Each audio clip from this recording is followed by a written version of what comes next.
சந்தோஷமாக இருக்குது, எங்களுக்கு ரொம்ப மகிழ்ச்சியாக இருக்குது. இந்த 5000 ரூபாய் கொடுத்ததுக்கு ரொம்ப கோடி கோடி நாங்களாம் ஏழைங்க. இந்த 5000 ரூபாய் எங்களுக்கு எவ்வளோ உதவியாக இருக்குது. எங்கள் குடும்பத்துக்கே இந்த உதவியாக இருக்குது இந்த தொகை.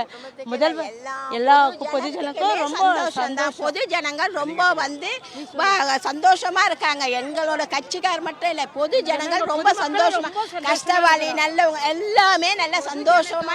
குடும்ப தலைவிகள் மகளிர்களுக்கு முக்கியத்துவம் கொடுத்த எங்க தளபதிக்கு கோடான கோடி நன்றி. எங்களுக்குன்ட்டு ஒரு அங்கீகாரம் கொடுத்த தளபதிக்கு ரொம்ப ரொம்ப ரொம்ப நன்றி. எங்க தளபதி தான் மீண்டும் மீண்டும் வருவார். நிரந்தர முதல்வரே எங்க தளபதி தான். இனி தமிழகத்துல எந்த தலைவரும் கிடையாது, எந்த கட்சியும் கிடையாது, எதுவும் கிடையாது. ஒரே கட்சி திராவிட கட்சி தான். மாதம் 1000 ரூபாய் தருவது கூட சந்தோஷம். ஆனா இன்றைக்கு இனிப்பான சந்தோஷம் என்னவென்று சொன்னால், ஒரு தாய்மார்களுக்கு 5000.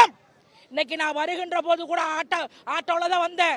அம்மா எனக்கு சந்தோஷமா இருக்குதும்மா, 5000 ரூபாம்மா, என் பொண்டாடி சந்தோஷப்படுறாம்மா, நிச்சயமா MK ஸ்டாலின் தான் ஓட்டு போடுறேன்னு சொல்லிட்டு ஒரு ஆட்டோக்காரர் சொல்றாரு.